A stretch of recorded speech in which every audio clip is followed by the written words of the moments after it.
Good morning. I'm getting ready to go in the lake on my home time today.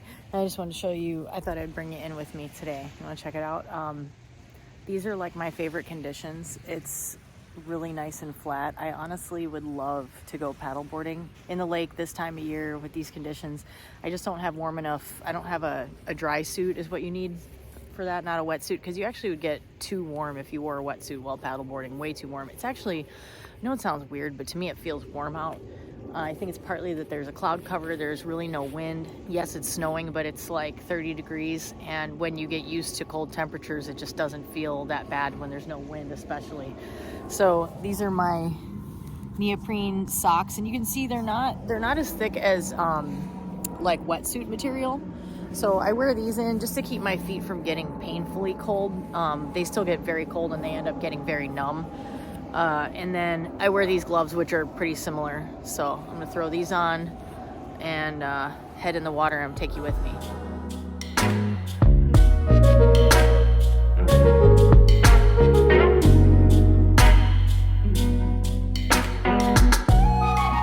Here we go. There's always a couple of random people on the beach, and usually they're like, oh my God, you're crazy. Or then there's actually one guy I've seen who goes in as much as I do. I'm putting my coffee cup here because I'm gonna get out part of the way through and put my phone down. I have a waterproof case for this phone, and it's technically waterproof, but in we go. So the water temperature is, I just looked, and it's 37 degrees about. And the thing is, once you get used to doing this, you sort of mentally are prepared for the shock. So it's less of a shock. And a huge key is breathing. That's partly why I do breathing exercises before I actually get in, because it warms up your body, and I'm dressed pretty warm before I get in. I try to keep my extremities as warm as I can. And I keep my hands up out of the water because you need to be able to use your hands to get dressed again. People who are smarter than me don't wear clothes that have zippers, because it's really hard to zip a zipper when your hands are numb. Obviously, I just read a great article that was like a written piece for NPR. I don't know if the lady was ever on the station, but she's a swimmer who swims year round. And she doesn't wear a wetsuit. She wears, like I do, she wears neoprene gloves. I think she wears like the kind that you would wear for actual like scuba diving. They're thicker. I think those are like 2 millimeter, I want to say. I think these are 1 millimeter. Don't quote me on that. But I bought them on Amazon. They're cheap. And this little dog is so cute. Frolicking. Oh God, I love dogs. They just make my day. But the thing is, if you were exercising in it, and she has a neoprene hood on too, like a thick one, I think, you can do it. And it's the fact that you're like generating your own heat, but I don't think it's something you could just do out of the blue. I think you would have to acclimate yourself to it first. I wasn't able to get in this cold of water in the beginning all the way like this and just be in here for a duration and be able to sit here and talk. And that's partly why I brought my coffee cup over there to set my phone on after I set this down, so I can just concentrate and breathe. And I started doing the Wim Hof breathing first as a daily activity to just help myself. Hi. People are always curious, and who can blame them, because it's not something you see every day. Then I started like gradually doing the cold, and I was in the mindset before, like a lot of people are like, well, I can't go in the water, like that would be dangerous, you know. And obviously hypothermia is a thing, you know, so you have to be smart and cautious about it. But the air temperature today, I guess it feels warmer. The air temperature feels warmer than the water temperature, so I'm thinking it might be warmer than 30 degrees out. I didn't double check the temperature, but it is snowing. And so anyway, if you wanted to attempt to do something like this, my suggestion is to start with cold showers. And I know somebody that wanted to try it because I had been talking about it. It was in my recovery group, and she said, I started just like putting my hand in cold water.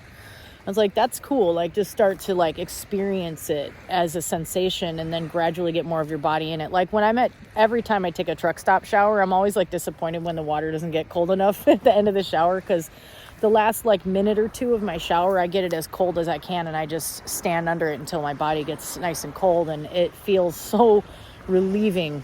It's like a thing called contrast showering or contrast bathing, where you go from hot to cold and you can go back and forth. It is very good for helping to relax muscle tension. And when you sit in a driver's seat all day, I'm telling you, man, it really is helpful. I think it's very good for your circulation also. But ending on cold normally, which is thought to or known to help with inflammation in your body. You know, you can start with cold showering, and then you can even try ice bathing at home. If I had a home base, if I had a house with a yard, I would just buy like one of those big ice barrels that people use for like parties, and just fill that with ice, you know, and use that outside even. Being outside, being in the elements, there's so much to it. I want to read more about it and understand it more, but I really firmly believe that it's part of our evolutionary heritage, as part of our drive, as part of nature, even though, you know, our species tends to try to live outside of nature and like deny our existence within it. Above, like, we think we can live above nature, which is funny. When you get yourself out in the elements and you feel it against your skin, it does something really powerful to you. It's like a primal thing. And I can't tell you how good it feels. Like right now, I'm immersed in 37 degree water. Or I guess I want to say it's 40, because there's no frozen ice chunks hanging out in here, you know, and usually when it would have to be below 40 for freezing, right? So I don't know. Whatever. It's cold ass water, right? It's very cold water. And I feel embraced by it. I know it sounds really weird. And I'm going to start to shiver. And when I get out of here, I'm going to have to get dressed real quick. And I'm going to be like violently shivering by the time I get home, because that's what your body does to try to bring you back to a safe, healthy temperature. But right now, I feel so good. Like every inch of my body that's in the water is like, I wish I could describe it. It just feels awesome. It feels like total relief. So when I put the phone down, what I do is I take deep breaths and I hold my breath. Not for long, for like 10 seconds or something, maybe. Obviously, you don't want to practice holding your breath in water like this if you haven't done that. You don't want to pass out. It is a possibility if you were to hold your breath for like longer durations. That wouldn't be smart. You know, you just got to use your noodle kind of deal. But there's a dog running with a stick. I got a stick. I just love them. I need one so bad. Anyway, I'm going to go put this down, get back in, do some breath holds, hang out in here for a little longer, and then get dressed and get the fook out and go to my friend's place and take a nice hot shower. That's like the perfect morning for me.